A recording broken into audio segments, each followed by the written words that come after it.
अस्सलामुअलैकुम वरहमतुल्लाहि वबरकातुहू। उम्मीद करती हूँ आप सब लोग खैरियत से होंगे। बिस्मिल्लाहिर्रहमानिर्रहीम। तो मैं हूँ अमीना खातून, फिर एक नए अल्लाह की प्यारी और अच्छी बातें लेकर आई हूँ आप सबके सामने। तो आज मैं कहना चाहती हूँ, देखिए हमारी ज़िंदगी ना इतनी अनमोल है, इतनी प्यारी ज़िंदगी को हम समझ नहीं पा रहे हैं, और हमारे ज़िंदगी किस मोड़ पे लेके जाए हमें समझ नहीं आ रहा। मैं 3 महीने से जो क्लास अटेंड करी हूँ ना, उसमें एक एक चीज़ ऐसी ऐसी मालूम हो रही है, तो मुझे बहुत तकलीफ़ हो रही है कि अब तक हम ज़िंदगी कैसे गुजारे। हमें कोई सुन्नत तरीक़ों पे चलना नहीं मालूम, हमारी ज़िंदगी कहाँ जा रही थी। यकीन मानो, हमारी ज़िंदगी में एक आलिमा होना ज़रूरी है, और अभी तक तो हमारी ज़िंदगी हो गई है, लेकिन आगे चल के हमारे घर में आलिमा होना ज़रूरी है। और अभी हमारी इस वक्त जो ज़िंदगी चल रही है, हमें बहुत आलिमा के क़रीब होना चाहिए, क्योंकि हमें ज़िंदगी में बहुत कुछ सीखना है। हम जो भी उठते हैं, बैठते हैं, जो भी करते हैं, बिल्कुल अल्लाह को राज़ी है या नहीं, ये सब चीज़ें मालूम करने के लिए हमें आलिमा के बिल्कुल क़रीब रहना ज़रूरी है, उनकी सोहबत में रहना ज़रूरी है, उनसे बहुत कुछ सीखना ज़रूरी है। तो मुझे एक अंदर से बहुत दुख हो रहा है। ऐसे तो मेरी बहुत कोशिश थी कई सालों से कि अल्लाह पाक मुझे एक आलिमा चाहिए, मैं बहुत दीन को सीखूं।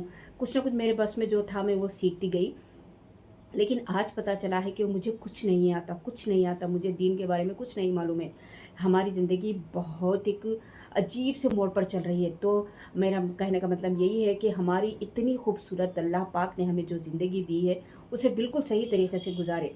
एक आलिमा हाफिज़ा से अपना ताल्लुक़ बनाए रखें और हर चीज़ उनसे सीखते रहें, हमारी ज़िंदगी के लिए, हमारी आखिरत के लिए। अपनी नमाज़ को सही करें।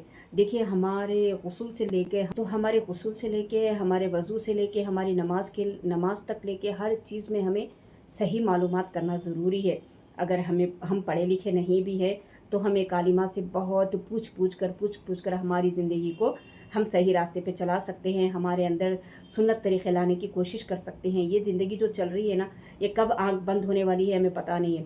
ज़िंदगी कब हमें धोखा देने वाली है पता नहीं है, कब हमें अल्लाह पाक के पास जाना है ये हमें मालूम नहीं है। तो हमें फुल तैयारी के साथ हमारा दिन और रात गुजारने की कोशिश करें।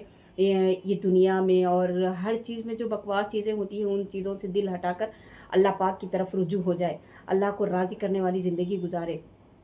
एक और कोशिश करें कि हमारे घर में जो आजकल बच्चे पढ़ाई पढ़ रहे हैं, दुनिया के साथ दीनी तालीम देना ज़रूरी है, बहुत ज़रूरी है।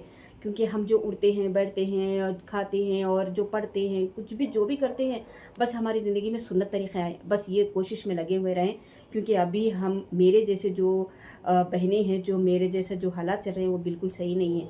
क्योंकि हमें दीन नहीं आता, हमें सुन्नत तरीक़े नहीं मालूम, अल्लाह को जो पसंद है वो ज़िंदगी हमें नहीं मालूम, इसलिए हमें दीन सीखना ज़रूरी है। आपसे यही कहना चाहती हूँ कि आप अपना वक्त ज़ाया मत कीजिए, कि जितना हो सका उतना कुरान शरीफ को बेहतरीन बनाइए, तजवीज़ से कुरान शरीफ को सीखें और अपनी नमाज को सही करें। हमारी नमाज में कितनी गलतियाँ हैं, इसे मालूम करते रहें और अपनी नमाज को दुरुस्त करें। तो बस उम्मीद करती हूँ आप सब लोग को कुछ मेरी बात समझ में आई होंगी। तो मेरे लिए भी दुआ कीजिए और अपनी भी ज़िंदगियों में कोशिश करते रहें। अस्सलामु अलैकुम वरहमतुल्लाहि वबरकातुहू। जज़ाकल्लाहु खैरा।